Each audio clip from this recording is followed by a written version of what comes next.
जय श्री राम। शंखनाद में आपका स्वागत है। कर्नाटक के बेलगावी में कांग्रेस कार्यकारिणी समिति यानी CWC की बैठक हुई।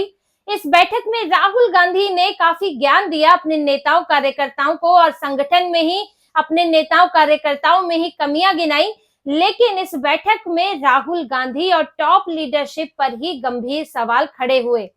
पार्टी के वहां पर करीब 100-200 कार्यकर्ता नेता मौजूद थे, लेकिन इनमें से जो कुछ पुराने नेता हैं, सीनियर नेता है, करीब 8-10 नेता, उन्होंने टॉप लीडरशिप से नाराजगी भी जाहिर की और कुछ खास समस्याएं भी गिनाई कि जिनका हल अगर नहीं निकलता है तो फिर कार्यकर्ताओं के लिए, निचले स्तर के नेताओं के लिए काम करना मुश्किल होगा। इनकी बैठक से जो खबरें निकल कर आई, जो इनके नेताओं ने नाम न बताने की शर्त पर मीडिया से बातचीत की, मीडिया में बताया, उनसे पता चलता है कि बैठक के अंदर करीब 3 मुद्दे ऐसे थे जिन पर सबसे ज्यादा चर्चा हुई, जिस पर सबसे ज्यादा आपत्ति जताई गई कि ये मुद्दे अगर हल नहीं होते हैं तो फिर कार्यकर्ता नेता, उनके लिए संगठन में रहना, उनके लिए जो बीजेपी या दूसरी पार्टी या क्षेत्र स्तर की पार्टी या कांग्रेस के लिए नैरेटिव बनाती हैं, उस नैरेटिव से लड़ना मुश्किल होगा। इसमें जो सबसे पहला मुद्दा इन नेताओं ने उठाया और टॉप लीडरशिप के सामने रखा, वो था सोरोस के मसले का, विदेशी फंडिंग और सोरोस।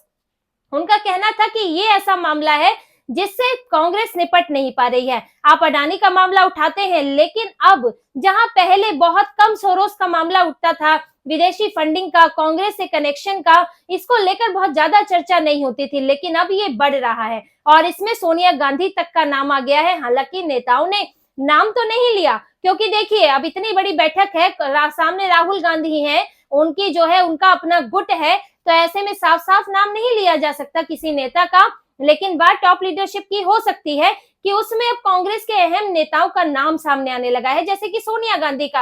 अब सीधे सीधे जो संगठन जुड़ा है जॉर्ज सोरोस से, foundation of democratic leaders in Asia Pacific, FDLAP, इसकी जो है को प्रेसिडेंट है सोनिया गांधी। और इस FDLAP को जॉर्ज सोरोस से फंडिंग मिलती है, जो कि पब्लिक डोमेन में सार्वजनिक तौर पर बताया गया है। और ये जो संगठन है, इसका कश्मीर को लेकर स्टैंड ये है कि कश्मीर भारत का हिस्सा नहीं है, और ऐसे संगठन की को प्रेसिडेंट है वो है सोनिया गांधी।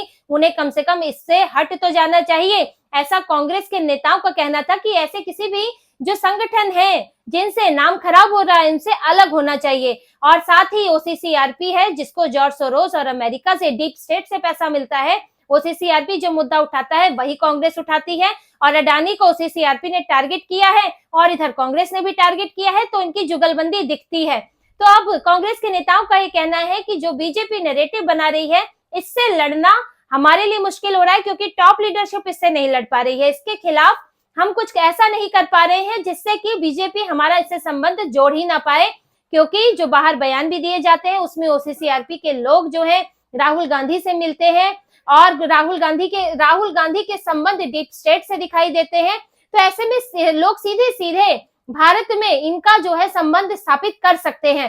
तो इनके नेताओं का कहना है कि ऐसा कदम उठाना चाहिए, इस तरह की स्ट्रैटेजी होनी चाहिए कि विदेशी शक्तियों, विदेशी फंडिंग से कांग्रेस का संबंध स्थापित ना किया जा सके। अगर ऐसा नहीं होता है तो फिर जो देशद्रोह के आरोप लगते हैं, जो कि विदेशी शक्तियों के हाथ में कठपुतली की तरह नाचने के आरोप लगते हैं, उससे जो कांग्रेस का छोटा कार्यकर्ता है, जो निचले स्तर पर ग्राउंड लेवल पर जाता है, उसके पास कहने को जवाब नहीं होता। अब कोई कहेगा कि को प्रेसिडेंट है FDLAP की, तो उसके बाद क्या जवाब रहेगा? को प्रेसिडेंट है तो है, FDLAP का कश्मीर को लेकर स्टैंड है तो वो आप कैसे बदल सकते हैं? इसीलिए आपको उनसे संपर्क तोड़ना होगा। और वहीं इसे लेकर टॉप लीडरशिप को लेकर एक और महत्वपूर्ण बात उठी कि मुसलमानों की तरफ आपका झुकाव जो है अब इतना हो गया है कि आप हिंदू विरोधी दिखने लगे हैं।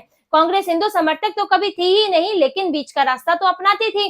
कभी कुछ मुसलमानों के लिए कर लिया, कुछ थोड़ा बहुत हिंदुओं के लिए दिखा दिया, लेकिन अब जो है तुष्टीकरण जो है, जो अभी तक तुष्टीकरण था, वो पूरी तरह मुसलमानों के पक्ष में झुक गई है। और कार्यकर्ताओं का यही कहना है कि टॉप लीडरशिप को, जिन नेताओं ने सवाल उठाए हैं, उनका ये कहना है कि टॉप लीडरशिप को अब जैसे वक्फ बोर्ड का मामला है या वर्शिप एक्ट का मामला है, इन मामलों में बीच का रास्ता अपनाना चाहिए। वक्फ बोर्ड संशोधन बिल है, अभी कांग्रेस पूरी तरह इसके विरोध में है, उसका हर नेता इसके खिलाफ बोलता है। यहाँ पे ये तरीका अपना सकते हैं कि जो संशोधन किए गए हैं वो सारे संशोधन ना किए जाए, संशोधन हो, लेकिन उन संशोधनों में कुछ चीजें हो, कुछ चीजें ना हो। जैसे कि 370 में बीच का तरीका इन्होंने अपनाया था कि 370 तो हटना चाहिए, लेकिन हटाने का तरीका गलत है। तो ऐसे में ना आप प्रो मुस्लिम, ना तो आप प्रो हिंदू, ना एंटी मुस्लिम नजर आती हो। तो क्योंकि आपका जो आपकी नींव है वो तो तुष्टिकरण वाली है, मुसलमानों की आपने ऐसी आदत डाल ली है, ऐसे उनके वोटों के लिए आप झुके हुए हैं और ये सालों साल कांग्रेस के रग रग में बसा दिया गया है, तो इससे निकलना तो कांग्रेस के लिए संभव नहीं है। तो इनके नेताओं का कहना है कि कम से कम आप बीच का रास्ता अपनाएं, ताकि आप पूरी तरह मुसलमानों के पक्ष में ना दिखें कि वक्फ बोर्ड संशोधन बिल का विरोध कर रहे हैं, ट्रिपल तलाक का भी विरोध कर रहे हैं, यूसीसी का भी विरोध कर रहे हैं, वर्शिप एक्ट के समर्थन में बोल रहे हैं। आप संभल जा रहे हैं, वो भी जब उसमें 4 मुसलमान अगर मारे गए हैं जो कि दंगा कर रहे थे, उनके लिए आप संभल जा रहे हैं। यहाँ दिल्ली में बगल में हंगामा कर रहे हैं ताकि चुनाव में आपको मुसलमानों के वोट मिल जाए, लेकिन आप जब कन्हैया लाल की हत्या होती है या हिंदुओं से जुड़े मुद्दे होते हैं, आप वहां नहीं जाते, आप राम मंदिर नहीं जाते। तो इससे अब हिंदुओं के बीच में ये छवि बनने लगी है कि कांग्रेस पूरी तरह से हिंदू विरोधी है और कांग्रेस हर उस चीज का विरोध करती है जिससे हिंदू सभ्यता, भारतीय सभ्यता, हिंदू धर्म को बढ़ावा मिलता है।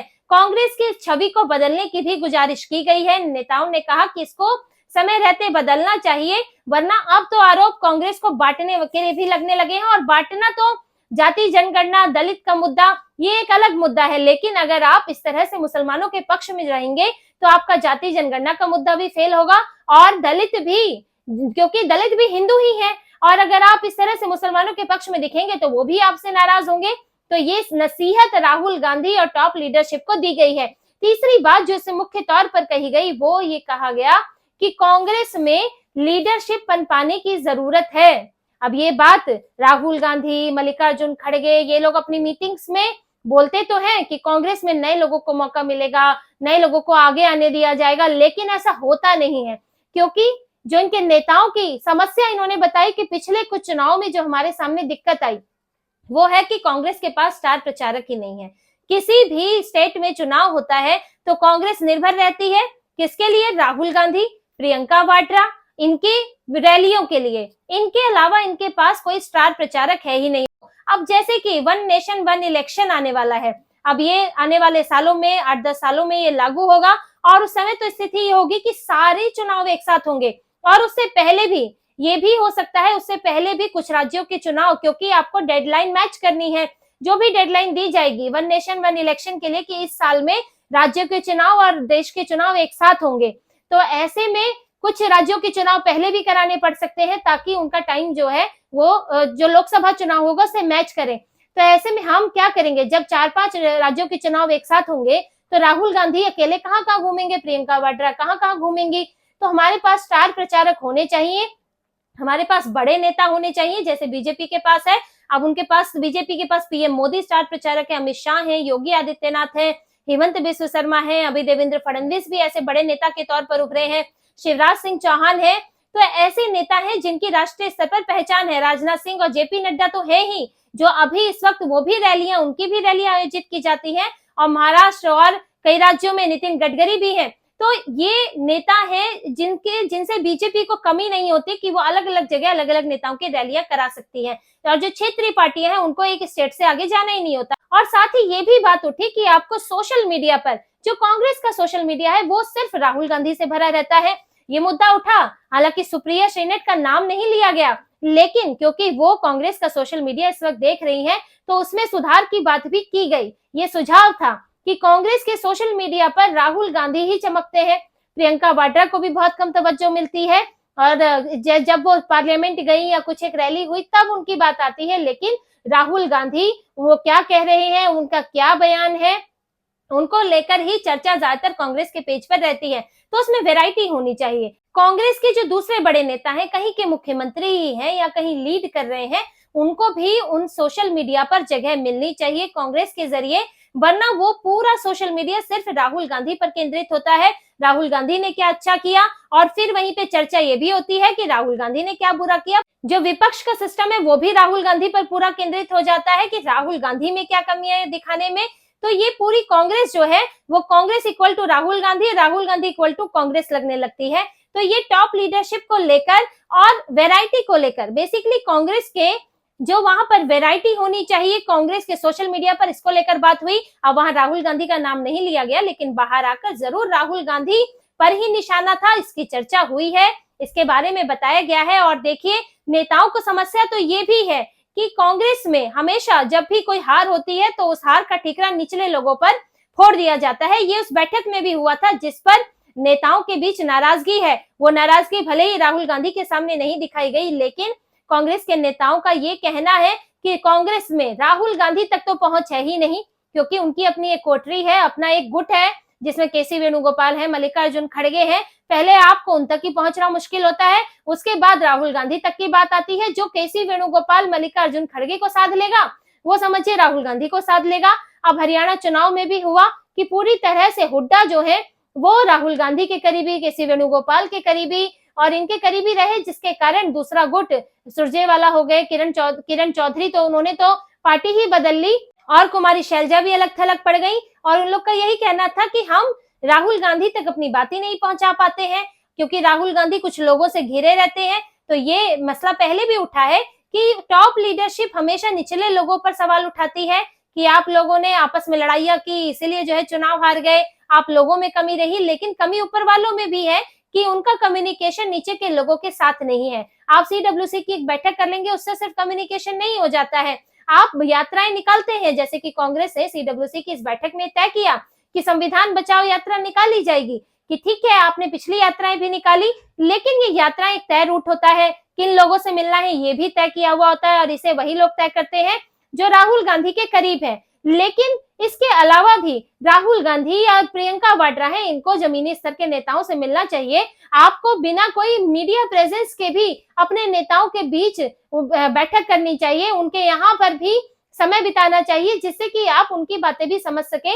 ये सिर्फ दिल्ली की राजनीति नहीं होनी चाहिए। तो सीडब्ल्यूसी में जहां राहुल गांधी जो है वो कार्यकर्ताओं का जोश बढ़ाने गए थे कि अब तक तो इतनी हार हो गई है, इसके बाद भी हार नहीं माननी चाहिए, हमें जो है पूरे जोश के साथ, उत्साह के साथ आगे काम करना है, हमें अपना कैडर बनाना है, ये सब बातें की गई। क्योंकि जैसे बीजेपी का कैडर है कि बीजेपी को अपने कैडर का फायदा मिलता है, तो हमें भी कैडर बनाना चाहिए। जितने पद खाली होंगे जिला स्तर पर, ब्लॉक स्तर पर, वो सभी भरे जाएंगे। ये सब बातें राहुल गांधी ने की, मल्लिकार्जुन खड़गे ने की, लेकिन इनको वो भी सुनने को मिला जो ये सुनने के आदी नहीं है।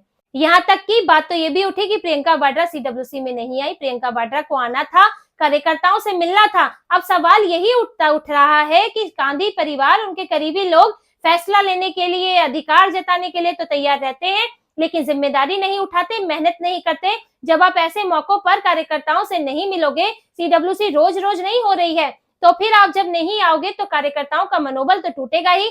तो देखिए, जो पूरा आवरण है कि सीडब्ल्यूसी से कार्यकर्ता बड़े जोश में, वहां पर बातचीत हुई, कांग्रेस जो है अपना पुनर्गठन कर रही है और सब चीजें बढ़िया अब आगे की जाएंगी चुस्त दुरुस्त तरीके से, तो वो एक दिखावा है। अंदरूनी तौर पर हंगामा हुआ है पार्टी में, बैठक में, और कई सवाल उठे हैं, नाराजगी जाहिर की गई है, और पार्टी के अंदर ये गुस्सा, पार्टी के अंदर ये बिखराव जो है अब धीरे धीरे पैर पसार रहा है।